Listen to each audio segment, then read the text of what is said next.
Welcome to KRR kitchen. இன்றைக்கி நம்ம கிச்சனில் நல்ல ஒரு அருமையான தண்ணி சட்னி தான் செய்ய போகிறோம். இன்றைக்கி நம்ம புதினா தண்ணி சட்னி எப்படி செய்கிறது தான் பார்க்க போகிறோங்க.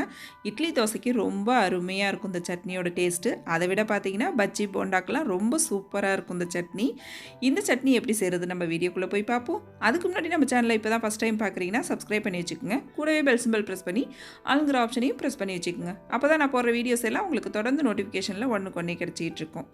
அதே போல் பார்த்திங்கன்னா சட்னி ரெசிபி நம்ம சேனலில் நிறைய போட்டிருக்கேன். அதோட லிங்க் வந்து டிஸ்கிரிப்ஷனில் கொடுக்குறேன், தேவைப்படுறவங்க செக் பண்ணிக்கோங்க.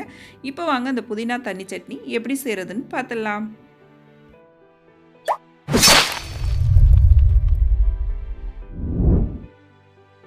இப்போ சட்னி செய்கிறதுக்கு அடுப்பில் ஒரு கடாய் வச்சுருக்கேன். இதில் ஒரு 2 டீஸ்பூன் அளவுக்கு எண்ணெய் சேர்த்துக்குவோம்.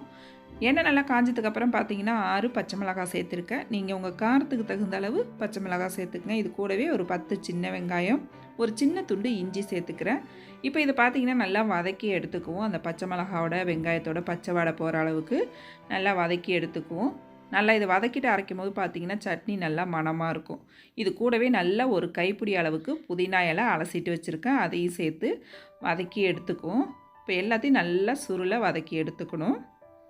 நல்லா இந்த அளவு வதக்குனதுக்கப்புறம் பார்த்திங்கன்னா இதை கொஞ்சம் கூட சூடு இல்லாமல் நல்லா ஆற வச்சு எடுத்துக்குவோம். அதுக்கப்புறம் சட்னி எப்படி செய்கிறதுன்னு பார்ப்போம். இப்போ சட்னி அரைக்கிறதுக்கு பார்த்திங்கன்னா ஒரு மிக்ஸி ஜார் எடுத்திருக்கேன். அதில் நம்ம வதக்கி வச்ச பொருள் எல்லாம் நல்லா ஆற வச்சுட்டு மிக்ஸி ஜாரில் சேர்த்துக்கிறேன். இப்போ இது கூடவே பார்த்திங்கன்னா ஒரு 1/2 கப் அளவுக்கு தேங்காய் துருவல் சேர்த்துக்கிறேன். அதே போல் ஒரு 1/2 கப் அளவுக்கு பொட்டுக்கல்லையும் சேர்த்துக்கிறேன். இது கூடவே ஒரு சின்ன துண்டு புளி, சட்னிக்கு தேவையான அளவு உப்பு சேர்த்து இதில் கொஞ்சமாக தண்ணி சேர்த்து நல்லா நைஸாக அரைச்சி எடுத்துகிட்டு வந்துக்குவோம். ஃபஸ்ட்டு ஒரு தடவை அரைச்சிட்டு அதுக்கப்புறம் தண்ணி ஊற்றி அரைச்சிக்குங்க. அப்போ தான் நல்லா சட்னி அரைப்பட்டு வரும். இப்போ பார்த்திங்கன்னா சட்னி அரைச்சி எடுத்துகிட்டு வந்துட்டேன். இது ஒரு பாத்திரத்துக்கு மாற்றிக்குவோம். சட்னியை கொஞ்சம் நல்லா நைஸாகவே அரைச்சி எடுத்துக்குங்க. நம்ம இன்றைக்கி தண்ணியாக செய்ய போகிறோம்.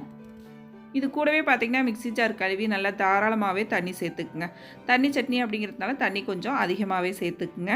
இதுக்கு தாளிப்புன்னு பார்த்திங்கன்னா கடுகு, உளுந்து, கருவேப்பிலை, கொஞ்சம் பெருங்காயத்தூள் சேர்த்து தாளிப்பு வச்சுருக்கேன். இப்போ பாருங்கள், தாளிப்பை சட்னி கூட சேர்த்து நல்லா கலந்து விட்டுட்டேன். சட்னி பாருங்கள் ரொம்ப சூப்பராக அருமையாக ரெடியாக இருக்குது பாருங்கள். இந்த அளவுக்கு தண்ணியாக இருந்துச்சு அப்படின்னாக்கா இட்லி, தோசை, பஜ்ஜி, போண்டா எல்லாத்துலேயும் அப்படியே நிறைய ஊற்றி சாப்பிடும்போது டேஸ்ட் அவ்வளோ ஒரு அருமையாக இருக்குங்க. தேங்காய் சட்னி செய்யணும்னு நினைக்கிறப்ப இது போல் நீங்கள் புதினா சட்னியை ட்ரை பண்ணி பாருங்கள். இட்லி தோசைக்கு ரொம்ப அருமையாக இருக்குங்க. நல்லா சூடான இட்லியில் இந்த சட்னியை தண்ணியாக நிறையா ஊற்றி சாப்பிடும் போது அவ்வளோ ஒரு டேஸ்ட்டாக அருமையாக இருக்கும். மிஸ் பண்ணாமல் ட்ரை பண்ணி பாருங்கள். டேஸ்ட்டும் வாசனையும் அப்படி இருக்கும். ட்ரை பண்ணி பார்த்துட்டு எப்படி இருக்குன்னு எனக்கு கமெண்ட் பண்ணுங்கள்.